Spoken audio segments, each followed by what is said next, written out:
अस्सलाम वालेकुम नाज़रीन, मैं हूं आपका मेज़बान अमजद चौधरी। आप देख रहे हैं मंज़र-ए-आम। आज का प्रोग्राम कैदियों की ज़िंदगी को करेंगे मंज़र-ए-आम। आप जिस तरह देख रहे हैं कि इस वक्त मैं मौजूद हूं सेंट्रल जेल कराची में। ज़िंदगी दो किस्म की होती है, एक होती है आज़ादाना और एक होती है कैद की ज़िंदगी। आज़ादाना ज़िंदगी है मैं और आप लोग जी रहे हैं, और जो कैद की ज़िंदगी है वो अंदर कैदी जी रहे हैं। और कुछ तो कैदी अंदर ऐसे भी होंगे जो अंडर ट्रायल पर होंगे, जो अभी बेगुनाह होंगे, और वो किस तरह जिंदगी गुजारे उनसे भी आपको मिलवाएंगे। लेकिन आज हमारा जो बेसिक फोकस है वो होगा इबरत के हवाले से। आज उन लोगों से आपको मिलवाएंगे जो सजाए मौत के कैदी अंदर मौजूद हैं। आपको फांसी सी गार्ड भी दिखाएंगे और सजाए मौत के कैदियों के जो जज्बात हैं, जो एहसासात हैं, वो भी आपको दिखाएंगे और आप लोगों को खोली भी दिखाएंगे। और आप यकीन करें, जब जब मैं सेंट्रल जेल कराची में प्रोग्राम करता हूं तो मेरे लिए भी एक नया टास्क होता है कि अंदर जो कैद की जिंदगी गुजार रहे हैं, क्या जिंदगी होगी उन लोगों की। आप ये सोचिए पल भर के लिए कि अगर आपको चंद लम्हात के लिए कमरे में बंद कर दिया जाए तो कैसी घबराहट शुरू हो जाएगी। तो ये तो लोग आगे अंदर अगर बात की जाए सालों से अंदर मौजूद है। तो आज आपका पूरा विजिट करवाएंगे, डीआईजी साहब से मिलवाएंगे, जो डीआईजी सेंट्रल जेल कराची हैं, उनके साथ साथ जो सुपरिटेंडेंट जेल है उनसे भी आपको मिलवाएंगे जो सेंट्रल जेल के। तो आप लोग रहिए मेरे साथ नाज़रीन, मंज़र-ए-आम जारी है।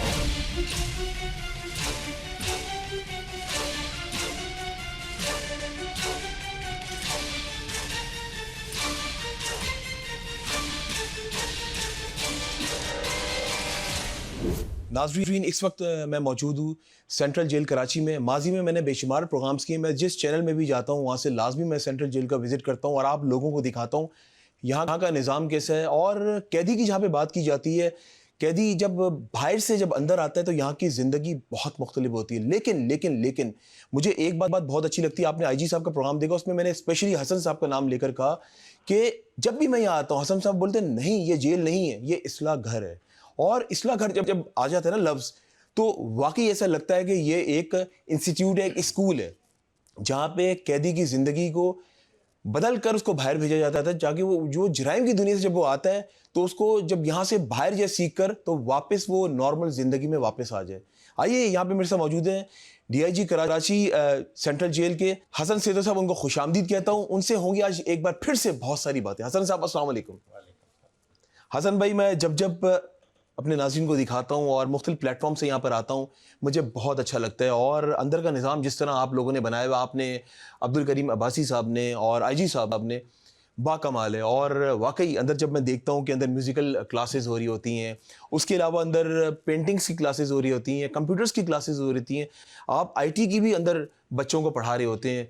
और क्या कहना चाहेंगे, आज मैं चैनल 5 के तवज्जुह से मंज़र-ए-आम प्रोग्राम लेकर आया हूँ आज अपनी आवाम के लिए, और क्या कहना चाहेंगे स्टार्टिंग में? थैंक यू अमजद भाई। देखें, माशरे की कुछ हमारे ऊपर फ़र्ज़ भी हैं, कुछ वो है कि हम माशरे का हक़ अदा करें। हमारी जो नेचर ऑफ जॉब है वो यही है कि भाई आपके पास गवर्नमेंट पकड़ेगी कातिल, ज़ालिम, ज़ानी, चोर, डकैत, टारगेट किलर पकड़ेगी, आपके पास भेजेगी। आपने उसका ख्याल रखना है, उसकी सेहत का ख्याल रखना है, उसके इज़्ज़त नफ्स का ख्याल रखना है। और कोशिश करें नहीं, फ़र्ज़ में शामिल होता है कि हम उसको अच्छा शहरी बनाने की कोशिश करें और अच्छा शहरी बना के मुआशरे को हम वो वापस दें, चाहे वो किसी भी क्राइम में आया है। और वही हमने शुरू किया है अल्हम्दुलिल्लाह। जेल पहले कोई पुलिस का नाम आएगा, जेल का नाम आएगा, कोई अच्छा नाम नहीं होता था, लेकिन अल्हम्दुलिल्लाह अब जो है ना, प्रेज़ेंट की मैं बात करूँगा कि प्रेज़ेंट में अच्छा काम हो रहा है। मैं यहाँ 2017 से तो जेल सुपरडेंट हूँ, अब मैं डीआईजी हूँ। 2 जेल मेरे पास हैं, एक कराची सेंट्रल जेल और मली जेल। दोनों में अल्हम्दुलिल्लाह आपको अंदर जब जाएंगे लुक आपको मिलेगा कि आप किसी यूनिवर्सिटी में आ गए हैं। सारे कोर्सेज इधर हो रहे हैं। और अभी देखें, ओवर क्राउडिंग बहुत ज़्यादा है मेरे जेल में कि 2400 की जगह पे 7000 कैदी हैं, और फिर 7000 क्रिमिनल, उनको संभालना। सबसे पहले तो उनको डिसिप्लिन में लाना। जब डिसिप्लिन में आ जाता है तो उसके बाद ही कोई अच्छा काम हो सकता है। और अल्हम्दुलिल्लाह हो रहा है। अभी अब्दुल करीम अब्बासी हमारे छोटे भाई हैं, वो इधर जेल सुपरडेंट हैं, संभाल हैं। हम सुपरविजन उसकी कर रहे हैं। जो डायरेक्शन होती है, जो उनको ज़रूरत होती है, हमें कॉल कर लेते हैं, हम विज़िट कर लेते हैं। अभी भी मेरी इनके साथ मीटिंग थी, आप आ गए तो आपके साथ बैठे हैं। तो अल्हम्दुलिल्लाह हम अपने मुआशरे को बताना चाहते हैं कि हमारे पास जो अमानतें हैं, जिन माओं बहनों की हैं उनकी भी अमानतें हैं, मुआशरे की भी अमानत है कि एक चोर आए अंदर, एक क्रिमिनल आए और बड़ा क्रिमिनल बन के निकले तो हमारी फेल्यूर है हमारा। तो हम अल्हम्दुलिल्लाह का काम करें कि उसको अच्छा शहरी बना के, एक अमानत है तो अमानत उनको वापस दें। अच्छा मुझे ये बताएं, जिस तरह अभी कैपेसिटी की बात की आपने, तो ये कैपेसिटी कब तक बढ़ जाएगी? जगह का जो ज़ाहिर कम है और अंदर स्पेस कम है, मुजरिम ज़्यादा आते जा रहे हैं, तो क्या कहना चाहेंगे? कैपेसिटी अब बढ़ जाएगी। आपने देखें, अब्दुल करीम अब्बासी अच्छा अफसर है, लेकिन कुछ भी नहीं है अगर मेरा आईजी साहब का, मिनिस्टर साहब का, गवर्नमेंट ऑफ सिंध का कोई तावन ना हो। बिल्कुल ऐसे ही। अब अल्हम्दुलिल्लाह हम सारे के सारे एक पेज पे हैं। हमारा मिनिस्टर साहब बहुत ही एक तगड़ा मिनिस्टर है। वो कहता है कोई बजट का मसला नहीं, जो भी होगा मैं आपके साथ खड़ा हूँ। अली हसन जरदारी साहब। अली हसन हाजी अली हसन जरदारी साहब वो हमारे साथ है, आईजी साहब हमारे साथ हैं। तो हम काम कर रहे हैं तो काम में मज़ा आ रहा है। और अभी भी ओवर क्राउडिंग का मसला ख़त्म होगा कि अभी भी जैसे मिनिस्टर साहब आए हैं तो ठट्टा जेल का भी काम तेज़ी से शुरू है। डिस्ट्रिक्ट जेल मलीर का एक पोर्शन है, वो भी अभी इंशाल्लाह बजट आ गई है। और आईजी साहब ने बताया होगा, मैंने आपका अभी तक इंटरव्यू देखा नहीं, देख लूँगा। तो वो 500 एकड़ हम बिल्कुल मुझे बताया था उन्होंने, जगह ली है बिल्कुल। कॉम्प्लेक्स एक बनेगा। तो ये जब चीज़ें बनेगी तो ओवर क्राउडिंग ख़त्म होगी। जब ओवर क्राउडिंग कम होगी, नहीं होगी ओवर क्राउडिंग, बल्कि तो काम करने में मज़ा आएगा। हम कहते हैं कि जो बंदा जेल में आता है, किसी भी क्राइम में आता है, यहाँ से कोई स्किल्ड बन के निकले। हमारा मेन मोटिव यही है कि स्किल्ड बन के यहाँ निकले। और जेल में जब तक हो, और अभी भी अल्हम्दुलिल्लाह ये है कि 2-2, 4-4 करोड़ तक जेल से ना साल में कैदी सारे मिलके कमाते हैं, अपनी फैमिलीज़ को सपोर्ट करते हैं। एक जो हमें खुशी होती है कि हमने कोशिश की है, उसमें हम कामयाब हो गए हैं कि पहले कैदी जो है घर वालों को तंग करता था कि पैसे भेजो जेल में मेरे खर्चे के लिए, अब कमा कर भेज रहे हैं। तो ये अच्छी बात है। और मुझे तो 34-35 ईयर्स हो गए सर उसमें। मैं जेल में, हमारा तजुर्बा है, या देखते थे या जो भी हमारी है कि वो जेल से कैदी, आज़ाद हुए कैदी से अपने भाई को बाहर मुलाकात पे मिला देता था कि इसको क्राइम सिखाओ, इसको साथ ले जाओ क्राइम में। अल्हम्दुलिल्लाह ऐसे अब नहीं है। अच्छा हसन साहब मुझे ये बताएं, मैं इतने सालों से यहाँ पे आ रहा हूँ, आज अगर मैं अंदर जाऊँगा तो मुझे क्या चीज़ नई देखने को मिलेगी? इंशाल्लाह जितनी दफ़ा आप आए होंगे आपको कोई ना कोई नई चीज़ मिली होगी। आपको इस दफ़ा भी आपको ना वो पुराना जेल नहीं मिलेगा जो आपने 6 महीने पहले देखा होगा। डीआईजी से मुझे ये बताएं, इस बात में कितनी सदाकत है कि बेगुनाह कैदी भी अंदर होते हैं, वो कई साल यहाँ गुजार देते, बाद में पता चलता है कि उनके ऊपर जुर्म ही साबित नहीं हुआ। क्या ऐसा है क्या? आप देखें ना, एक बंदा पकड़ा जाता है, वो या आज़ाद हो जाता है, बरी हो जाता है, या सज़ा हो जाती है। जो बरी हो जाता है इट मीन्स के वो बेगुनाह था। अब ये तो है ना, बरी तो होते हैं लोग, बहुत सारे होते हैं, तो आप समझे कि वो बेगुनाह थे। तो वो बेचारा इतने साल अंदर गुजार देता है, इसका कोई सिस्टम नहीं होना चाहिए कि उसको या तो इंसाफ मिल जाए या उसी वक्त उसको सज़ा मिल जाए, ताकि पता तो चले। वो इतने साल के बाद पता चलता है कि मुझे तो यार मैं तो बेगुनाह था। हाँ, ये तो गवर्नमेंट होना चाहिए ना उस लेवल पे कोई काम हो। लेकिन हमारी तो जो जॉब है, डिस्क्रिप्शन है, वो तो यहाँ पे है कि हम जेल में जब बेगुनाह या गुनाहगार कैदी आ जाता है जेल में तो हम उसका ख्याल रखें और उसकी अच्छी तालीम दें, तरबियत दें। और आपने देखा कि वो पहले भी कैदी था जो स्कॉलरशिप उसको ऑफ़र हुई थी। यस स्कॉलरशिप तो हमने काम किया। वो तो यहाँ 4 दर्जे पढ़ के आया था, बाकी तो हमने यहाँ तालीम उसको दी है। तो अल्हम्दुलिल्लाह हम मुतमईन हैं अपनी नौकरी से भी, हम जिम्मेदारी से भी, कि हम अपनी जिम्मेदारी निभा रहे हैं। अच्छा हसन साहब मुझे ये बताएं कि आपने 30-35 साल यहाँ पे गुजार दिए।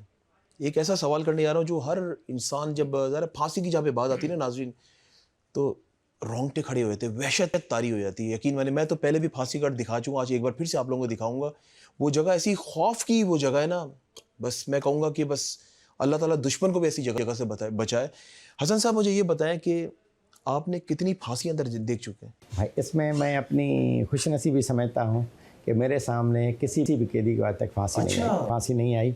ये मेरी खुशकिस्मती है कि मेरे सामने कोई इंसान मरा नहीं है। ओके, नहीं तो बड़ा खौफ सा इंसान है, बिल्कुल एक अजीब सा एक समा होता होगा अंदर, ये सब मामला जो है वो बताया होता होगा। लेकिन अल्हम्दुलिल्लाह मैं खुश नसीब हूँ, मेरे सामने किसी को फांसी नहीं आई। अच्छा बस लास्ट मोमेंट्स है, बस आपसे चंद सवाल और करूँगा। मेन्यू की बात कीजिए, लास्ट टाइम जब मैं आया था, और विजिट्स तो मैंने यहाँ पे बहुत किए, अभी मेन्यू बदला है, वही मेन्यू चलता हुआ आ रहा है? मेन्यू भी 2008 के बाद माशाल्लाह जब से हुकूमत आई हैं, प्रेसिडेंट साहब आसिफ अली जरदारी साहब आया है, ये कोई 35 रुपये से बढ़ के आज जो है 350 तक आ गया है। अभी भी ये लास्ट ठेका हुआ है जेल का 321 रुपये पर प्रिजनर पर डे का है। अच्छा। और खाने की बात कीजिए, मैंने तो नाज़रीन लास्ट टाइम जब जब आता हूँ लाजमी खाना चखता हूँ। क्या 5 स्टार का खाना होगा जो यहाँ अंदर खाना मिलता है, गरम गरम, और चिकन भी होता है, बिरयानी भी होती है, कोफ्ते भी होते हैं, मुख्तलिफ मेन्यू आईजी साहब ने यहाँ पे जो है वो डिसाइड किए हुए, तरतीब दिए हुए कि कौन से दिन क्या खाना बनेगा। और अगर कोई कैदी चाहता है कि मुझे ये खाना है, उसकी ख्वाहिश भी पूरी करते हैं आप लोग? नहीं, ये स्पेशली तो कोई नहीं आता, लेकिन कैदी की मर्ज़ी से अगर कोई बीमार है, जैसे 7,000 कैदी हैं, कोई ऐसे बीमार हैं कि मिर्ची नहीं खाएंगे, नमक नहीं खाएंगे, तो उनके लिए अलग से हम पकाते हैं। वो 100-200 कैदी ऐसे होते हैं जो जेल में रिक्वेस्ट करते हैं, या उनकी एप्लीकेशन आई हुई होती है कि मैं मिर्ची वाला खाना नहीं खाता, तो उनके लिए वो अलग से हम पकाते हैं। अच्छा, मेरा लास्ट आपसे सवाल है कि कुछ ऐसे कैदी भी आते होंगे अंदर जो ज़ाहिर आप यहाँ के सरबराह हैं, तो आप के सामने रिक्वेस्ट भी करते होंगे कि साईं मैंने कुछ भी नहीं किया, मैं बेगुनाह हूँ, इंसान तो आप भी हैं ना, तो कभी कभी दिल आपका वो कहते हैं ना मोम हो जाता है?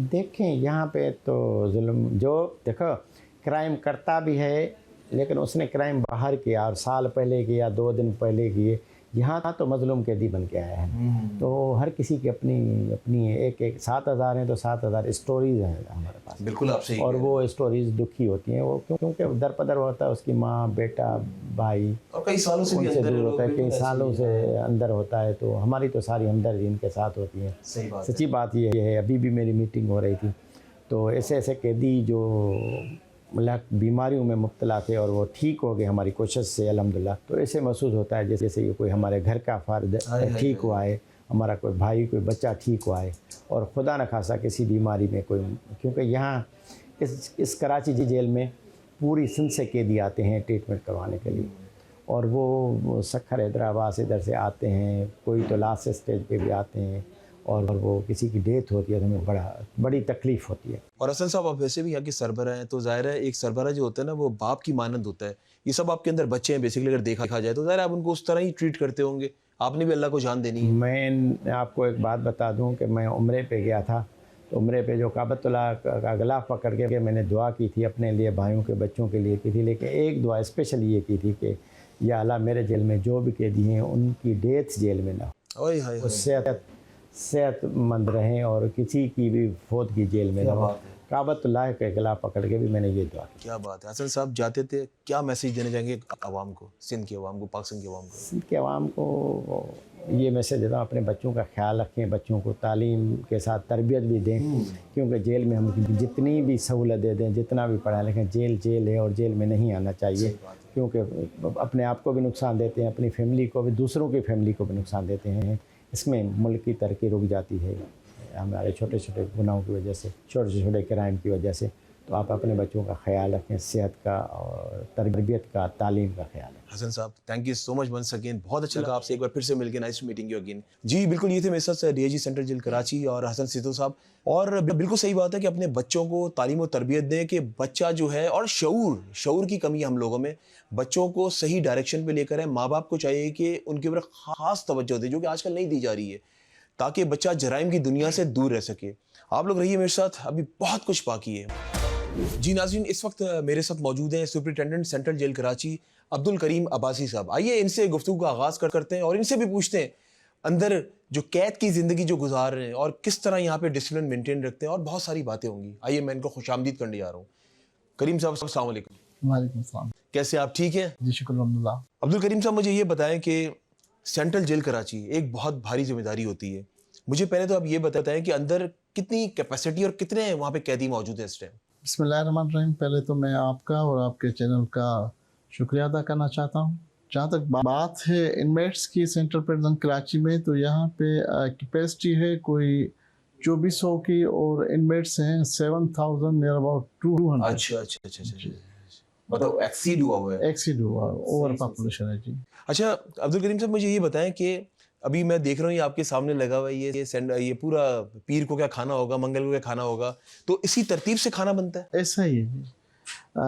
जैसा कि आप देख रहे हैं कि फर्स्ट वीक में ये है जी और ये सेकंड वीक में है, देन ये इस तरह रोटेट हो रहा मतलब होता है। महीने के 4 हफ्तों का खाना जो है वो पहले से डिसाइड होता है और आईजी साहब की तरफ से डिसाइड होता है? बिल्कुल जी, ये एक शेड्यूल बना हुआ है इंस्पेक्टोरेट की तरफ से, आईजी साहब की तरफ से, कि भाई इस तरह आपने जो है आप भी यही खाते खाना? जी हम भी यही खाते हैं। अच्छा, अंदर कोई मुश्किलात का सामना होता है आपको कैदियों को संभालने में? देखिए डेफिनेटली जेल है और ओवर पॉपुलेटेड है, मसले मसाइल अपनी जगह पे हैं, लेकिन फिर उनको टेक्टफुली हम कैटर टैकल करते भी करना होता हैं। है। जी बिल्कुल। सही सही।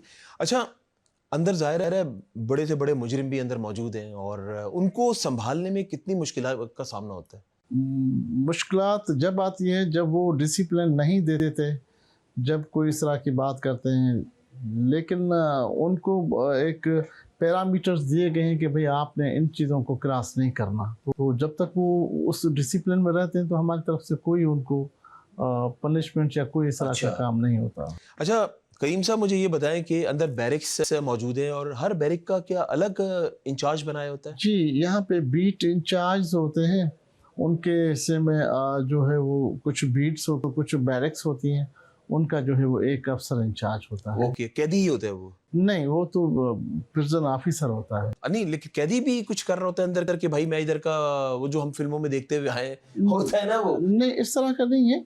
प्रिजन ऑफिसर है, उसके बाद फिर जो है वो एएसआई हैं, फिर सूबेदार हैं, फिर जमादार हैं, सारा कुछ निज़ाम जो है वो प्रिजन ऑफिसर्स का ही है। अच्छा, एक बैरिक में कितने कैदी रखे हुए हैं? एक अंदाजन जस्ट टेंटेटिवली। ये है कि कहीं पे जो है वो गुंजाइश है, अगर 50 की तो वहाँ पे 100 सवा 100 रखे हुए हैं। कहीं पे गुंजाइश है कोई 100 की तो वहाँ पे 200 रखे तो हुए वहाँ हैं। सोते कैसे होंगे? बस फिर उन्होंने एक मैनेज किया हुआ है। सही सही सही सही सही। तो आपस में ये जो कैदी अंदर है, बड़े से बड़े ज़ाहिर जुराइम करके भी बाहर से अंदर आए होते हैं, जी, तो वो आपस में होता है ना कि भिड़ जाते हैं, ऐसा होता है क्या? कभी कभार इन वेरी रेयर केसेस होता है। अदरवाइज तो उनको पता है कि जी हमने यहाँ पे डिसिप्लिन नहीं देंगे तो फिर हमारे लिए मसला है। अच्छा, सजाए मौत के कैदी जो हैं वो भी अंदर काफ़ी तादाद में मौजूद हैं, तो जब आप उनसे मिलते हैं तो आपकी क्या एहसासात होते हैं आप? देखिए जो सज़ाए मौत के हैं डेफिनेटली उनके साथ हमारा जो बर्ताव है, जो यहाँ पे जेल में आ जाता है तो फिर हम तो कैदी है, अब कैदी के साथ वही वाली बात है कि आपने एक बीइंग इंसानियत आपने उनके साथ अच्छा ही बर्ताव करना है। तो हम उनके साथ कुछ इस तरह का बर्ताव नहीं करते। उनको हमने कोशिश किया है कि जेल को ख़त्म करके रिहेबिलिटेशन की तरफ, इस्लाह घर की तरफ लेके गए। क्या बात है। ज़्यादा से ज़्यादा कोशिश यही है कि यहाँ से जो है वो इनमेट्स ये सारे कोर्सेज जो मैंने आपको बताए थे ये सीख के और बाहर जाएं। उसको जो है वो यहाँ तक कि आपने देखा होगा कि जो हमारे खिदमत खल्क फाउंडेशन है उनकी तरफ से जो ये अभी हमने जॉइंट वेंचर में कन्वोकेशन किया था, उसमें सिंध टेक्निकल बोर्ड उनको सर्टिफिकेट्स इशू करता है। फिर यहाँ से कुछ कैदी ऐसे भी हैं जो चाइनीज़ सीख के सर्टिफिकेट्स लेके उन पे कोई स्टैम्प जेल का नहीं था, वो आज अल्लाह की मेहरबानी से सीपेक में चाइनीज़ की वजह से जो है वहाँ पे जॉब्स कर रहे हैं। ज़बरदस्त, सीपैक का जो हमारा बन रहा है मंसूबा पूरा, ज़बरदस्त। अच्छा, जो सजाए मौत के कैदी उनकी उम्र कैद में भी तब्दील हो जाती है, अक्सर मेजोरिटी देखा गया ये, बिल्कुल ठीक है, ऐसा है ना? ऐसा भी है। और अभी आने वाले वक्तों में कोई ऐसा है जिसको अभी तख्ता दार पे लटकाया जाएगा? ऐसा अभी ऐसा कुछ है नहीं, ओके। ऐसा कोई नहीं। अच्छा, आप माशाल्लाह ज़ाहिर है सूबा सिंध में आपने बड़ा काम किया, ये जेलों की बात की, बड़ा काम किया है ज़ाहिर है, लेकिन आप बीइंग सिटीजन ऑफ कराची में आपसे एक सवाल कर रहा हूँ कि पंजाब की जेलों में और सिंध की जेलों में क्या डिफरेंस है? देखिए आपने पंजाब की भी जेल्स देखी हैं, वो अपने हिसाब से काम कर रहे हैं और सिंध प्रोविंस अपने हिसाब से काम कर रहा है। अगर आप डाइट का मेन्यू देखेंगे आप, ये तो वेरी सिंपल है, आप यहाँ का भी चेक कर रहे हैं और वहाँ का भी चेक कर रहे हैं। सही। उनके अपने एक सिस्टम्स हैं जो उनको फॉलो कर रहे हैं, सही। हमारे यहाँ अपने एक रूल्स हैं जिनको हम फॉलो कर रहे हैं। अच्छा, पंजाब के डेलीगेशंस आते हैं यहाँ पे देखने के लिए? मैं फेडरल जो हमारे वज़रा हैं मैं उनकी बात कर रहा हूँ, ज़ाहिर वो आते हैं, आना जाना लगा रहता होगा, उनका भी तो मुल्क ही है। कभी कभार इस तरह हो जाता है कि जैसे केपी के बलूचिस्तान या पंजाब के यहाँ से कुछ मिनिस्टर्स आ गए या आईजी साहिबान आ गए या डीआईजी साहिबान आ गए डेलीगेशन पे, तो वो यहाँ पे विजिट करते हैं। जी उनके क्या तासुरात होते हैं जब वो यहाँ पर आते हैं? वो बाय द ग्रेस ऑफ अल्लाह करीम वो अप्रिशिएट करते हैं कि जी हमने जो यहाँ पे देखा हुआ है अच्छा सिस्टम जो है वो एक, और रूल्स को आपने फॉलो करके एक अच्छा डिसिप्लिन के तौर पे आपने इनको रखा हुआ है। अच्छा, इस कमरे से हटके आप कैदियों के पास कब कब जाते हैं? दिन में कितनी बार जाते हैं या हफ्ते में कितनी बार जाते हैं? उनसे आपकी मुलाकातें होती हैं? अगर हफ्ते में कोई ऑलमोस्ट पूरा वीक इस तरह का होता है कि राउंड होता है अंदर मेरा किसी ना किसी बैरक्स में 2 4 5 6 बैरक्स में डेली विजिट करता हूँ। सही। उनके ग्रीवेंसेस हैं जिसका भी जो हो उनको जाके हम अच्छा, जिस तरह स्कूल कॉलेजेस में होते हैं, हम लोग भी जब स्कूल कॉलेज में पढ़ रहे थे, सर इसने ये कर दिया, सर उसने वो कर दिया, क्या यहाँ पर ऐसा करता है कैदी? जी ऐसा भी है। कुछ कैदी हैं जो फिर कहते हैं कि सर उसने जो है वो मुझे टीवी के वॉल्यूम को ज़रा इस तरह कर दिया, किसी ने कहा कि सर किसी ने बल्ब जला दिया, किसी ने बल्ब बंद कर दिया, तो डेफिनेटली ये थोड़े से कभी कभार इस तरह के इश्यूज आते हैं। अच्छा, हम लोग सुनते हुए आए हैं, और ये मेरा नहीं, ये आवाम का सवाल है कि अंदर कैदी जब अंदर जाता है तो उससे क्या कहा जाता है कि इतने पैसे से मंगवाओ घर से तो मैं तुम्हारा बैरक चेंज करवा दूंगा या मैं तुम्हें फैसिलिटीज दिलवा दूंगा? ये अवामी सवाल कर रहा हूँ मैं आपसे, क्या ऐसा होता है क्या? देखें मेरे ख्याल में आप यहाँ पे माशाल्लाह बहुत ज़्यादा टाइम पे आ रहे हैं और बहुत लंबे अरसे से आ रहे हैं। आप आई विटनेस हैं, आप देख लें कि जी यहाँ पे कोई इस तरह की आपको प्रैक्टिस नज़र आई हो। और अभी बाय द ग्रेस ऑफ अल्लाह करीम जो हमने ये कॉन्वोकेशन करवाया था, जो डिग्रीज जो हमने डिस्ट्रीब्यूशन की थी, उसमें तो ये बाय द ग्रेस ऑफ अल्लाह करीम पूरे पाकिस्तान प्रिजन हिस्ट्री का ये प्रोग्राम जो है वो किया था। यहाँ पे इस तरह के कोई करप्शन है नहीं। अब्दुल करीम अब्बासी साहब, मुझे ये बताएं, कभी ऐसा हुआ कि जब आप कैदियों से मिलते होंगे तो वो आपके पाँव भी पड़ते होंगे, सर साईं मैंने कुछ नहीं किया, मैं अंदर आ गया हूँ? आप इंसान हैं, being citizen of Karachi, being इंसानियत के नाते मैं आपसे ये सवाल कर रहा हूँ, और दिल तो आप भी रख सकते हैं ना, तो उस वक्त क्या आपके जज्बात होते हैं, क्या आपके एहसास होते हैं? देखिए कैदी जो है वो जो भी बात करता है कि जी मैंने ये नहीं किया, मेरे ऊपर ये इल्ज़ाम है या क्या, तो वो हमने तो उसको प्रूव करना नहीं है, वो तो कोर्ट्स जाने और वो इनमेट्स जाने। यहाँ पे जो बात है कि जी मैंने ये नहीं किया, तो हम कहते हैं कि भाई आप तो कैद में आ गए हो, अब आपका डिसीजन जो है वो जहाँ कंसर्न कोर्ट्स में आपका है वही जजेस साहिबान करेंगे। आपके पास यहाँ पे कोई आपके इश्यूज हैं तो वो आप बताएं, उसको जो है वो हम कोशिश करेंगे कि सॉल्व करें। अच्छा, अब्दुल करीम अब्बासी साहब को जब कोई कैदी बोलता है कि सर मैं मजलूम हूँ, मैंने गुनाह नहीं किया, तो आपके दिल पे क्या गुजरती है? बिल्कुल सच, और आप कहें वाकई यार इसने ये गुनाह नहीं किया। बहुत सारे ऐसे कैदी हैं जो इस तरह की बात करते हैं, बल्कि ज़्यादातर कैदी कहते ही यही हैं कि जी हमने ये काम नहीं किया। तो हम चाहते हैं कि जी देखें, अब आपने किया है या नहीं किया, आप जाने तो जज जाने या ऊपर वाला रब जाने। हम आपको यहाँ पे जो आपके कोई इशू है, कोई प्रॉब्लम है, वो मुझे आप बताएं, मैं उसको जो है वो देख लेता हूँ। ओके भाई, रूल्स रेगुलेशन को मद्देनजर रखते हुए मैं उसमें आपको जो है वो जो कुछ कर सकता हूँ वो मैं करूँगा। अच्छा, स्ट्रीट क्राइम्स कराची में एक बड़ा फैक्टर है, और आपको पता है कि काफ़ी यहाँ पे मामले ख़राब हो गए थे, अभी थोड़ा बहुत कंट्रोल किया है, तो अंदर स्ट्रीट क्राइम्स के मुल्ज़मान कितने अंदर? ये तो कोई लंबे चौड़ी लिस्ट है और ज़्यादा है। यहाँ पे आप देखिए ना कि ये जितने भी कैदी हैं ये ऐसे ही तो किसी कोई इसको नहीं उठा के लाया, बिल्कुल ऐसे ही है। कोई कुछ ना कुछ तो कुछ इन्वॉल्वमेंट होगी, फिर वो डायरेक्ट होगी या इनडायरेक्ट, लेकिन कुछ तो है जिसकी वजह से ये यहाँ पे आए हुए हैं। अच्छा, जब यहाँ से कैदी रिहा होके जाता है, और नाज़रीन वो मोमेंट्स, वो एहसासात, वो एक अलग ही फीलिंग्स होंगी। दो किस्म की ज़िंदगी होती है, एक होती है आज़ादाना और एक होती है कैद की ज़िंदगी। आज़ादाना ज़िंदगी वो है जो मैं और आप लोग जी रहे हैं, और जो कैद की ज़िंदगी है, जो अंदर लोग हैं, जो इंसान, एक मैंने कहा ना एक अलग बस्ती अंदर मौजूद है, वो लोग जी रहे होते हैं। तो मुझे ये बताएं, जिस तरह मैंने अभी ये जो सवाल कर रहा हूँ, एक कैद की ज़िंदगी, एक आज़ादाना ज़िंदगी है, तो कैद की ज़िंदगी को आप इतने सालों से सर्विस कर रहे हैं, आप कहाँ देखते हैं? एक कमरे में किसी को बंद कर दिया जाए तो एक अलग ही फीलिंग्स होती है, लेकिन आप क्या इसके बारे में कहेंगे? आप ये देखें कि जी कोविड का टाइम था, आप भी थे और हम भी थे। कोविड में आपकी लाइफ कैसे गुजरी? Oh, too much tough, too much. आप देख लें कि हर चीज़ होते हुए आप ना कुछ बाहर जा सकते थे या ना कोई चीज़ कर सकते थे, तो कैद तो फिर कैद है। बिल्कुल ऐसे ही है। अब्दुल करीम अब्बासी साहब, मुझे बहुत अच्छा लगा आज आपसे जो मैंने सवाल किया, आपने उसके सही जवाब दिए। आखिर में क्या मैसेज देना चाहेंगे आवाम को?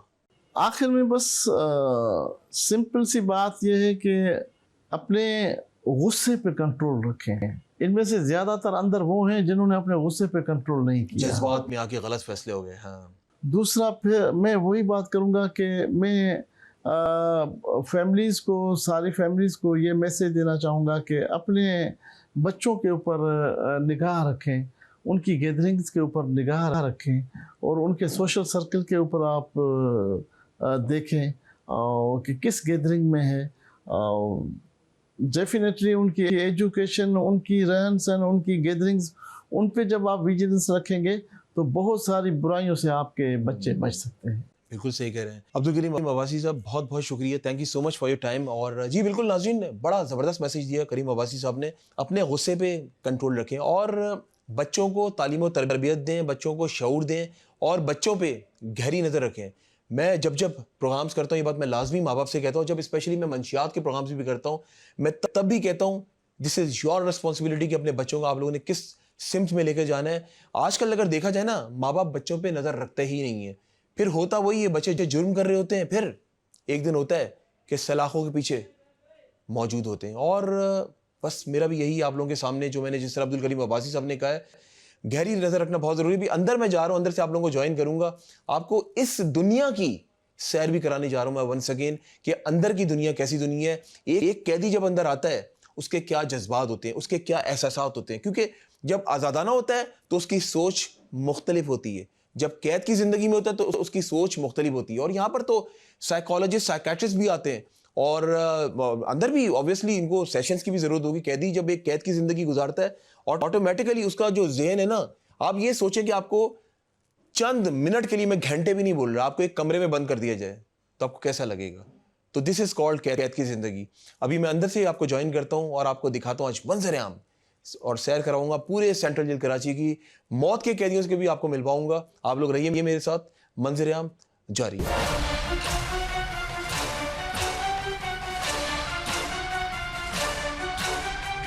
बिल्कुल जनाब, मैं अंदर आ गया हूँ और ये जितने यहाँ पे मौजूद हैं ये सब सजाए मौत के कैदी हैं।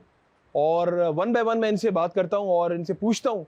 मुझे तो ये पता है कि जब मैं इनसे पूछूंगा, मेजॉरिटी लोग यही बोलेंगे कि हमने कुछ गलत नहीं किया जो हमें ये फैसला सुना दिया गया। आइए पहले इस भाई से पूछते हैं। अस्सलाम वालेकुम। वालेकुम सलाम। क्या किया था? किया तो नहीं है, बस केस डाला हुआ है, उसकी वजह से यहाँ पे बंद है। क्या केस किया था आपका? मर्डर केस था। मर्डर केस था। किसका मर्डर किया था? किया नहीं है, मैंने आपको बताया है। आपने नहीं किया? नहीं। किसका मतलब है, केस है क्या आपका? फैक्ट्री मैनेजर का कत्ल है। क्यों किया था, किस वजह से? मैंने अभी आपको बताया कि नहीं। चलो नहीं किया, लेकिन इल्ज़ाम किया। इल्ज़ाम मर्डर का। जब सजाए मौत सुनाई, क्या जज्बात थे? क्या जज्बात होंगे? पर वही जज्बात है, तकलीफ दे बस नहीं सुनी जा रही। कितने साल हो गए अंदर हो? 10 साल हो गए। 10 साल हो गए। 10 साल पहले तो तुम्हारी दाढ़ी मुछी भी नहीं होंगी। बिल्कुल ऐसा ही। क्या उम्र है अभी तुम्हारी? अभी 22-23 साल उम्र है। 10 साल की उम्र में तुम पे ये इल्ज़ाम लगा है? 10-12 साल की उम्र में? 14 साल की उम्र में। 14 साल की उम्र में? अभी पटिशन दायर की होगी? पटिशन दायर है। तो कितने फीसद है कि तुम यहाँ से बरी हो जाओगे? अल्लाह से उम्मीद है, इंसान से तो उम्मीद नहीं रख सकते ना। 302 में तो अंदर आए हो, लेकिन क्या तुम पे? अभी तकरीबन 3-4 दिन हुए हमें यहाँ आए हुए। अच्छा 3-4 दिन, अभी नए नए आए हो? अभी नई सज़ा लगी हमें। अच्छा। तो किसका इल्ज़ाम है तुम पे? ये कोई मास्टर मकसूद साहब थे। कहाँ पे होते थे ये कोरंगी 3.5 शायद। अच्छा, क्या ये मास्टर तो थे, तो क्या करते क्या थे वो? पता नहीं, ज़्यादा मालूमात नहीं है ना उनके बारे में, उनको कभी देखा था। अच्छा। उनके मर्डर के केस में उठाया, अब यहाँ तक पहुँच गए। तो कोई शवाहिद मिले होंगे तभी तो अंदर लेके आ रहे होंगे। अब ये तो गवर्नमेंट बेहतर जानती है, पीछे कोई था नहीं आगे कोऑपरेट करने वाला। जो गवर्नमेंट को समझ में आया वो किया। ऐसे कैसे गवर्नमेंट कर लेगी यार? मतलब लाखों करोड़ों लोग ये प्रोग्राम देख रहे हैं, ये नॉनसेंस बात हो गई। कुछ तो शवाहिद होंगे जिसके बिना पे तुम्हें अंदर लेकर आए। बाकी अल्लाह जानता है, हमने तो ना। पछतावा कितना है तुम्हें, ये बताओ। पछतावा तो बहुत है यार देखो, एक बात बताओ, अंदर तुम बैठे हो ना, एक चीज मान लो ना, कोई तो मान ले कि हाँ यार मैंने कत्ल किया, मैं अंदर मौजूद हूँ। हमने तो नहीं किया था, अल्लाह जानता है। अभी क्या अदालत ने क्या फैसला सुना है? फैसले अभी सजाए मौत का दिया है। उसके बाद क्या कोई पटिशन दायर की है? अभी तो नए आए, अभी तो कोई पटिशन वगैरह नहीं लगाई है। इंशाल्लाह खौफ तारी है जब फैसला सुनाया गया होगा कि सजाए मौत सुना दी जाती है, क्या था उस टाइम? के नीचे से ज़मीन निकल गई। लेकिन तुम्हारी मुस्कुराहट तो तुम्हें बता रही है कि तो शायद तुम्हें बिल्कुल नदामत नहीं है। मुस्कुराहट की बात नहीं है, अभी यहाँ आ गए, अभी क्या करें, रोके भी काटनी है, हँस के भी काटनी है, नींद आती है? रात नहीं गुजरती। कितने बहन भाई हो तुम? हम 5 बहन भाई हैं, बहनें शादीशुदा हैं? 2 सिस्टर शादीशुदा हैं, बाकी भाई हैं। तो उनको तो ताने पड़ते होंगे, तुम्हारा भाई तो उसने कत्ल कर दिया है, होता है ऐसा? अब ये तो बाहर वाले को पता होगा, बाहर वालों से काफ़ी टाइम हो गया, मुलाकात नहीं हुई। जी नाज़रीन, आपने देखा कि मैं एक एक करके बात करता हुआ आया और इतने यहाँ पे सजाए मौत की कैदी हैं, हर एक से तो मैं बात नहीं कर सकता। एक सीनियर सिटीजन मुझे नजर आ रहे हैं, उनसे बात करते हैं। अस्सलाम वालेकुम। वालेकुम सलाम। मैं आपको देख रहा था वहाँ से, जब मैं उनका इंटरव्यू कर रहा था, पीछे जो कैदी हैं कुछ सोचों में गुम थे। कौन से शहर से हैं आप? सूबा खैबर से मेरा ताल्लुक़ है जी, सूबा खैबर पख्तूनख्वा से। नामजद है यहाँ पे 302 के उसमें? हाँ, तो कोई आगे पीछे आपका कोई कराची में, आप खैबर पख्तूनख्वा से हैं? मैं आपके तवस्सुत से सिर्फ यानी ये बात कहना चाहता हूँ कि मुझे 2 साल हो गए हैं तकरीबन। अच्छा, 2 साल हो गए। 2 हाई कोर्ट से फ़ारिग हुए, हाई कोर्ट से फ़ारिग हुए और मैं इसी कि मेरा कब जाना होगा अपने सूबे में, आसानी होगी मेरे लिए, मेरे बच्चों के लिए। तो आपकी तवस्सुत से यानी इन अमूर से मुताल्लिक़, यानी और मैं क्या कहूँ, DIG ये फ़लाँ फ़लाँ DSP, इन अमूर से मुताल्लिक़ जो हैं होम डिपार्टमेंट, ये जो ये आप चाह रहे हैं आपको आपके सूबे में मुंतकिल कर दिया हाँ, जाए? मुंतकिल कर। ऐसे ही है ना? जी ऐसे ही ताकि है। आपको आसानी हो। मेरे लिए आसानी क्यों नहीं होगी, हो सही। अच्छा, आप ये समझते हैं कि मैं यहाँ पे, आप जब यहाँ पे नामजद तो हैं, आपने कत्ल नहीं किया? मैंने किया, मैंने बेटे के कत्ल का बदला लिया, बस। मुझे इस बात पे अल्लाह ना करे गरूर नहीं है, फ़ख्र है बहुत। देख लें, आपके सामने जज्बात हैं ये, और ये एहसासात हैं। तभी मैं कहता हूँ जज्बात पे काबू रखें। अभी आप देख लें, ये इस उम्र में जिनको घर पे आराम करना चाहिए था, और इस उम्र में ये यहाँ पे अपनी कैद काट रहे हैं, और पछतावा तो होगा इनको, लाजमी होगा। आप देख सकते हैं ये सारे, ये लाइन, लंबी लाइन है आगे तक, सजाए मौत के कैदी यहाँ पे मौजूद है। ज़रा इंडिविजुअली हर एक से तो मैं बात नहीं कहूँगा, लेकिन बस मेरा यही मैसेज होगा उन लोगों से जो कैमरे के उस पार मंजर आम प्रोग्राम देख रहे हैं। खुदारा, कोई गलत काम करने से पहले, कोई गलत फैसला करने से पहले अपने जज्बात पे, अपने एहसासात पे काबू पाएं। अभी मैं मजीद आगे जा रहा हूँ और वहाँ से आपको ज्वाइन करूँगा। मंजर आम जारी है। मुझे ये बताएं कि अभी जहाँ से हम लोग आ रहे हैं और ये खोली है, उसमें और इसमें क्या फ़र्क है? देखें, जब ब्लैक वाटर आज इशू अंदर आ आता है तो फिर ये इस तरह और भी खोलियाँ हैं हमारे पास। अच्छा। या खोली जेल की लैंग्वेज में कहते हैं, वैसे कमरा कहते हैं। उसमें हम बिल्कुल उस कैदी को ला के यहाँ रख देते हैं, बिल्कुल अलग थलग। उसको कुरान शरीफ दे देते हैं, जानिमाज़ दे देते हैं, और जो उसके खाने पीने की चीज़ें हैं और पीने का पानी है वहाँ दे देते हैं, और उसको टोटली 1 हफ़्ते तक अंडर ऑब्जर्वेशन रखते हैं। उसका मेडिकल पूरा ट्रीटमेंट होता रहता है। अच्छा, लोग ये कहेंगे कि जी उसको जब मरना ही है तो मेडिकल ट्रीटमेंट क्यों अंडर ऑब्जर्वेशन रखना? इसलिए होता है कि जो जैसे हम वहाँ जाएंगे, आपको बताएंगे फांसी घाट की तरफ, तो उसका फंदा, जिसको हम जो है प्रॉपर वे में वेट वगैरह बैलेंस करके रखते हैं, ताकि एक ही झटके में उसके वज़न का अंदाज़ा हो, उसमें बोरी में भर के बच्ची उसका वेट बैलेंस करके कि एक झटके में हो और वो डेथ उसकी हो जाए, तो इसलिए हम प्रॉपर वेट भी उसका रखते हैं। अच्छा, बाथरूम भी मुझे अंदर ही नज़र आ रहा है। जी, इसमें बाथरूम भी अंदर ही होता है, ताकि ज़ाहिर सी बात है उसको बाहर तो नहीं खोल सकते हम, लोगों से अलग रखते हैं, ताकि वो डिप्रेशन का अगर शिकार भी हो तो किसी और पर अटैक भी ना कर दे, क्योंकि ज़ाहिर सी बात है उसको मौत नज़र आ रही होती है। तो जितना वो अकेला रह के अल्लाह से रुजू कर सकता है करे। अच्छा, आखिरी जिस तरह जब उसको यहाँ पे लेकर आ जाते खोली में, खाना पीना खा रहा होता है, छोड़ देता है? देखिए, अभी आपने बैरक में देखा ना, तो कुछ लोगों से आपने बात करते हुए देखा कि उनके चेहरे में नदामत भी नहीं थी। बिल्कुल भी नहीं थी नदामत। तो मैं इसलिए हर एक के लिए तो नहीं कह सकता, कुछ लोगों को नदामत भी होती है, कुछ लोग नहीं खाते पीते, लेकिन हमने उनको खिलाना होता है कि वो भूख हड़ताल वाला हिसाब नहीं होता। उन्होंने थोड़ा बहुत तो खाना ही खाना है, जितना भी ये पेट भरना है, वो बजाय इसके कि वो सज़ाए मौत से पहले जो है वो यहाँ भूख से मर जाएँ। डिप्रेशन है, प्रेशर में आते हैं वो। कुछ लोग नमाज़ भी पढ़ते हैं बाकायदा, और कुछ लोग नहीं पढ़ते, जिनको कोई नहीं है गिल्ट। बिल्कुल, आपने जिस तरह नमाज की बात की, यहाँ पे मुझे कुरान पाक भी नज़र आ रहा है और जानमाज भी नज़र आ रहा है। जो लोग नमाज़ पढ़ना चाहें, और वाकई ये तो फिर वो दिन होते हैं अल्लाह से रजू करने वाले, जब उसको पता होता है मेरी अब ज़ाहिर है अब सुना दी गई है मुझे सज़ाए मौत, और जितना हो सके अल्लाह से अपने गुनाहों की बख्शिश करवा ले। मैं यहाँ पर मौजूद हूँ ना नाज़रीन, आप यकीन करें कि मेरा दम घुट रहा है इस खोली के अंदर खड़े होके, और ये छोटी सी खोली है, कि शाम के टाइम पे यहाँ पे क्या हाल होता होगा, रात के टाइम पे भी क्या हाल होता होगा। चलो दिन में तो एक रोशनी भी आती, चलो एक बल्ब भी लगाया हुआ है, लेकिन यहाँ पे मौत नजर आ रही होती है इस कमरे के अंदर। और आप यकीन करें, मैं यहाँ पर मौजूद हूं ना, मुझे यहाँ पर खड़े होकर भी, जिस तरह भी सजाए मौत के कैदियों के पास मेरे रोंगटे खड़े हो रहे थे ना, इधर ज्यादा रोंगटे खड़े हो रहे, मेरी रूह कांप सी रही है। एक खौफ है इस कमरे के अंदर, खौफ है। कितने लोग यहाँ पे माजी में इस खोली में जिनको सजाए मौत सुनाई गई होगी वो यहाँ पर आए होंगे। अभी मजीद आपको आगे से हम ज्वाइन करते हैं और अब इसके बाद मैं आपको दिखाऊंगा आखिरी जो हमारा सेगमेंट है वो है फांसी घाट। आपको दिखाएंगे और आपको बताएंगे किस तरह फांसी दी जाती है, क्या तरीकेकार होता है, फांसी घाट की जगह आपको दिखाएंगे। आप लोग रहिए हमारे साथ, मंजर आम जारी है।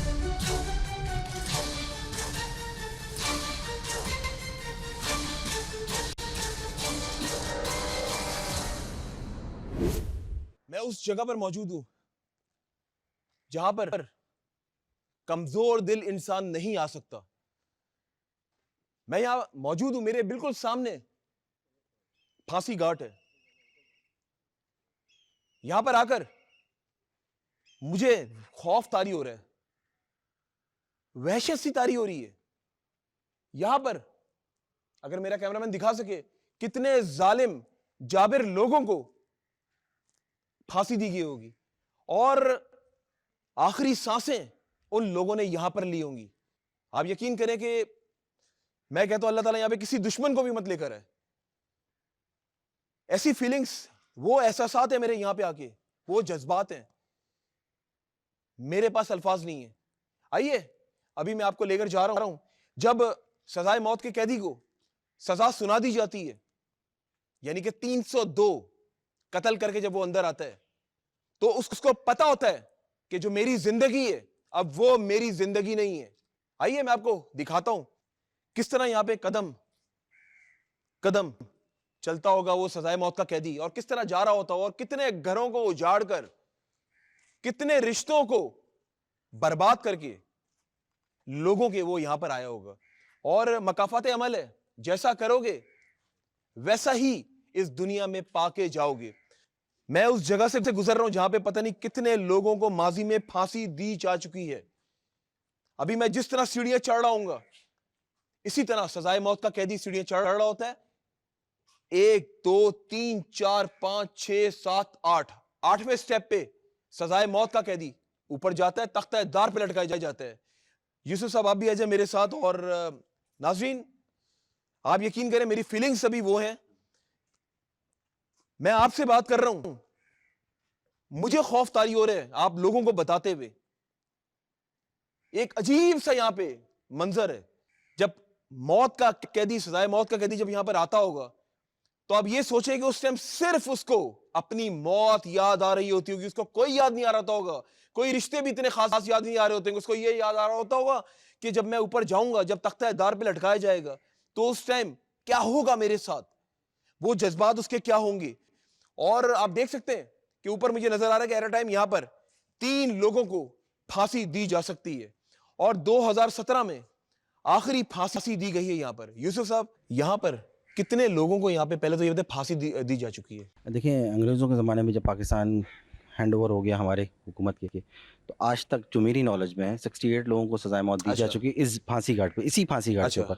ये आप देखें वही पुराना बना हुआ है आज तक और वही है, और एक वक्त में 3 लोगों को दी जा सकती है। यहाँ आपका सवाल कि कितने लोग हुए और किस तरह से फीलिंग्स हैं, तो अभी मैं और आप जो यहाँ खड़े हुए हैं तो आपकी मेरी भी कुदरती तौर पे एक फीलिंग्स अलग है। बिल्कुल जो आप पूरा जेल घूम के जो अभी आए हैं और देख के आए, तो वहाँ की फीलिंग्स में और यहाँ की फीलिंग्स में जमीन आसमान का ज़मीन फर्क। आसमान का बिल्कुल फर्क। कुदरती सी बात है कि इंसान की जान जहाँ जा रही है अल्लाह और फिर बिल्कुल ऐसे ही है।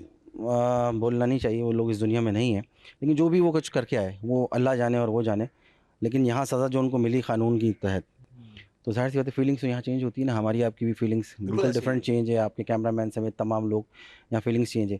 तो मैं आपके तवस्सुस से मुखातिब करके सामने देखने वालों को ये कहूँगा कि कोई अमल ऐसा ना करें कि जिससे आप तो नुकसान उठाते ही उठाते हो, आपकी फैमिली सबसे ज़्यादा नुकसान उठाती है। बिल्कुल सही आप कह तो रहे हैं, दुनिया बिल्कुल से सही कुछ कह रहे जुर्म करके चले जाओगे, लेकिन सारी ज़िंदगी आपकी बहन, आपकी बेटी, आपकी माँ, आपका भाई, आपका बेटा, सारे रिश्ते सारे यार, रिश्ते जो हैं वो लोगों के ताने भी सुनते ऐसे ही है, रहेंगे। बिल्कुल ऐसे ही है। वारदात करना बहुत आसान है, एडवेंचर में कुछ भी काम कर लेना या गुस्से में कोई चीज़ कर लेना, लेकिन उसका अंजाम ये है। आखिरी डेस्टिनेशन यही है कब्र से पहले, बिल्कुल ऐसे ही है।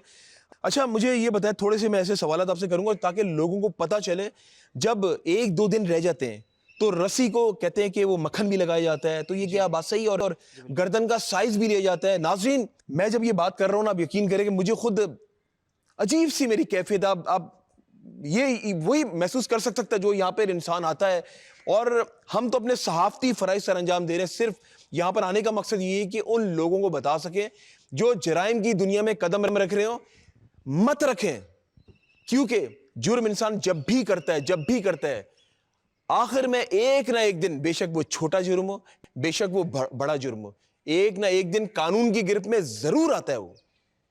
मुझे ये बताएं कि मैं रस्सी की, जिस तरह मैंने आपको बात की, तो 1-2 दिन पहले रस्सी लगाई जाती है और गर्दन का साइज लिया जाता है। गर्दन का साइज़ लिया जाता है, बिल्कुल आपने सही सुना है, और मक्खन भी लगाया जाता है। वेट उसका बाकायदा एक हफ्ते पहले, जैसे आपने वो खोली देखी जहाँ रखा जाता है कैदी को, तो वहाँ वो रखने के बाद अंडर ऑब्जर्वेशन रहता है, उसका बाकायदा बीपी और वेट हम सारी चीज़ें नोट कर रहे होते हैं, क्योंकि वज़न के हिसाब से ही उसको सज़ा सही दिया, है। ताकि उसको तकलीफ भी ना हो, एक झटके में उसकी जान जा सही सके। है। तो उसका वज़न भी प्रॉपर रख के, फिर बोरी रख के, सीमेंट बजरी भर के उसमें वेट करके बैलेंस करके लीवर गिरा के चेक किया जाता है कि लीवर सही है, हाँ। तख्ते सही हैं, सारी चीज़ें, ताकि एक ही झटके में उसकी जान जाए। मजिस्ट्रेट साहब मौजूद होते हैं, डॉक्टर साहब मौजूद होते हैं, स्टाफ मौजूद होता है, और जब उसको जान निकल जाती है तो उसको चेक करके जब डॉक्टर साहब क्लियर कर देते हैं, तो क्लियर करने के बाद जो है वो बॉडी को फिर नीचे उतार लिया जाता है। अच्छा यूसुफ साहब, ये बताएं, कभी ऐसा हुआ कि किसी को लटकाया गया हो और वो उसकी जान पहली बारी में नहीं निकली हो, ऐसा हुआ है?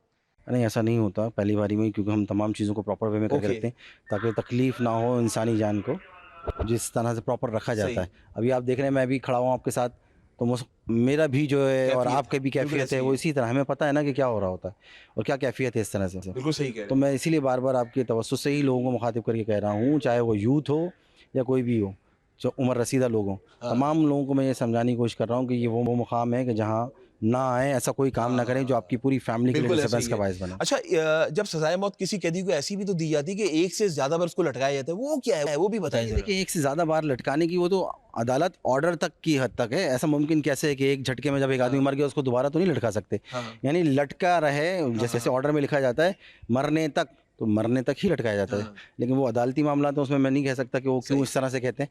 लेकिन जब एक दफ़ा में ही आदमी लटक जाता है तो उसको 4 दफ़ा सज़ाए मौत, 5 दफ़ा, जैसे अगर अल्लाह ताला जिसकी जान लेना चाहे ना चाहे, होता ये भी है जैसे कहा जाता है, हो सकता है मेरे नॉलेज में जो नहीं है, ऐसा कभी नहीं हुआ, लेकिन शायद वो अदालत ये कहते हैं कि अगर अल्लाह बचाना चाहे, एक झटके में निकला टाइम, उसकी जान ही नहीं निकल रही, तो उसमें तो उतार लिया जाए, तो दोबारा या तो ये तो फैसले जैसे साहिबानी जो लिखते अच्छा, हैं। यूसुफ साहब, कभी आपके सामने आपने कभी कोई फांसी देखी अपने टेन्योर में? देखिए, मेरे टेन्योर में इत्तेफाक ये हुआ कि मैं सक्खर में था, ओके। तो वहाँ कराची में फांसी हो गई।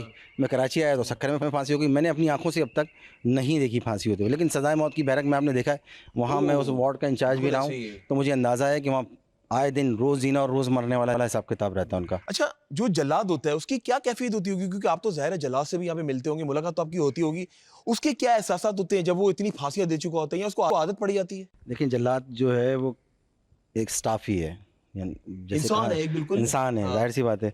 तो वो भी, उसको भी ये होता है, सामने वाले को जब फांसी दे रहे होते हैं ना, उसको कपड़ा डाला हुआ होता है चेहरे पे, ताकि कोई भी शख्स उसको जो कैफियत है वो नहीं देख सके। उसका लीवर खींचना काम है। जल्लाद की ड्यूटी लीवर खींचना है, लेकिन जल्लाद समेत जितने भी अफसरान, डॉक्टर, वो सबके लिए भी बड़ा तकलीफ दे होता है। अभी आपने बैरक में देखा, लोगों से मिला, उनकी बातें सुनी आपने, तो उसमें उनकी कैफियत सुन के भी आपको फील हो रहा है। लेकिन बहुत से लोग यहाँ सजाए मौत का कैदी भी कहता है मैं तो बेकसूर हूँ, लेकिन कसूर तो किया है, अदालतें सज़ा दे रही हैं, तो प्रूफ की भी बुनियाद भी तो दे रही हैं।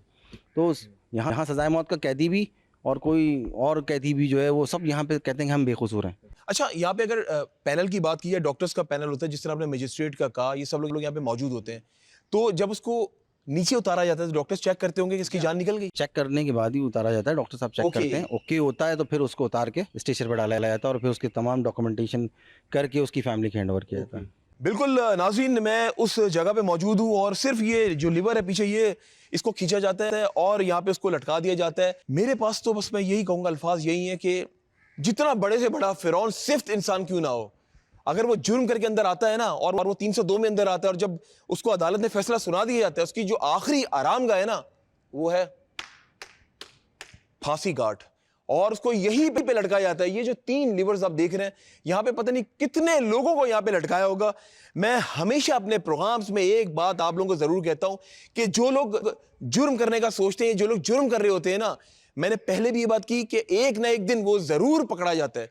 आप यकीन करें, अगर आज का प्रोग्राम देखने के बाद, ज़ाहिर है प्रोग्राम तो कोई भी देख सकता है, मुजरिम हम में से ही है ना, तो क्या पता वो भी देख रहे हो। तो मैं उन लोगों से भी दरख्वास्त करूंगा कि कोई भी गलत फैसला करने से पहले ना अपने जज्बात के अंदर काबू रखें, क्योंकि देखें ये जज्बात भी सारे फैसले होते हैं। मैंने फलां को गोली मार दी, मैंने किसी का कत्ल कर दिया, और उसके बाद आप देख लें, अभी मैं यहाँ खड़ा हूं ना, खुदा की कसम मेरे वो जज्बात हैं यहाँ पे खड़े होके कि यहाँ पे मुझसे खड़ा नहीं हुआ जा रहा, क्योंकि कुछ भी है, हूं तो मैं इंसान ही ना, यूसुफ साहब भी इंसान ही है ना। मेरे सामने लोग खड़े यहाँ पे मौजूद हैं, वो यहाँ पे जब आ रहे थे तो उनकी कैफियत, वो पुलिस वाले हैं यहाँ पे 35-30 सालों से यहाँ पे काम कर रहे हैं, लेकिन अभी ऑफ द कैमरा जब मेरी उनसे मुलाकात हुई, उनका यही कहना था, अमजद भाई अंदर कोई भी इंसान जाता है, जितना सख्त से सख्त इंसान क्यों ना चला जाए, अंदर जाके वो मोम हो जाता है, क्योंकि ये जगह ही ऐसी है, ये खौफ ही ऐसा है। मैं तो बस यही कहूंगा, अल्लाह ताला इधर किसी दुश्मन को भी ना लेकर आए, इधर वो समय, और मेरे कैमरामैन यहाँ पे मौजूद हैं, मेरे प्रोड्यूसर्स मौजूद हैं, एसोसिएट प्रोड्यूसर मौजूद हैं। आप यकीन करें उनके जज्बात भी ऐसे हैं कि मैं आपको क्या बताऊं। मैं खुद यहाँ पे खड़ा होकर ना वो फील, वो कैफियत वो यहाँ पे ले पा रहा हूँ, मेरे पास अल्फाज नहीं। और कैमरामैन से दरख्वास्त करूंगा यूसुफ भैया भी नीचे आ जाए बात करते हुए।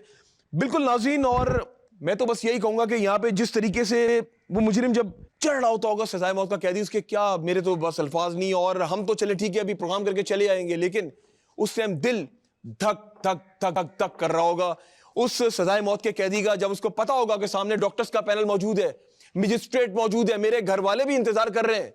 लेकिन मैं घर वालों के पास तब जाऊंगा जब खालिक हकीकी से जा मिलूंगा, लेकिन मैं जिंदा हालत में अब नहीं जाऊंगा, क्योंकि वो कानून की गिरफ्त में, उसको फिर कोई नहीं बचा सकता। और बस मेरा आखिर में आप लोगों को बस यही इख्तिताम पजीर अपने प्रोग्राम का करूंगा, खुदारा खुदारा खुदारा, कभी भी कोई जुर्म करे ना, कभी भी कोई जुर्म करे, जुर्म करने से पहले एक बार सोच लेना, घर पे बेटी मौजूद है, उसकी शादी करनी है, मेरे बेटे मौजूद हैं, उनको जवान करना है, उनकी खुशियां देखनी है, मेरी बूढ़ी मां मौजूद है, मेरी बूढ़ी मां इंतजार कर रही है मेरा बेटा कब आएगा, मैं उसको अपने हाथ से गरम गरम रोटी पकाकर खिलाऊंगी। ये मां के, ये बीवी के, और बीवी की भी यही ख्वाहिश होती है कि जब मेरा शौहर घर आएगा तो मैं उसको गरम गरम रोटी दूंगी।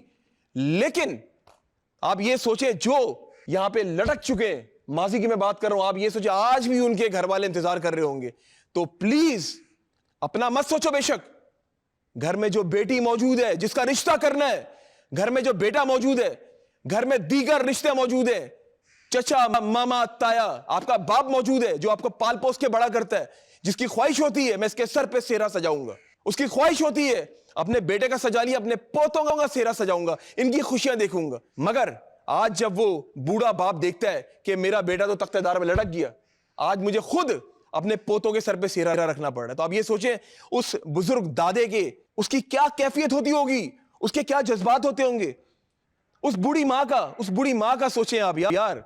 वो जो मैं दादी की बात कर रहा हूं, नानी की बात कर रहा हूं, नाना की बात कर रहा हूं, आपके एक जज्बात के गलत फैसले से कितने रिश्ते आपका इंतजार कर रहे होते हैं यार।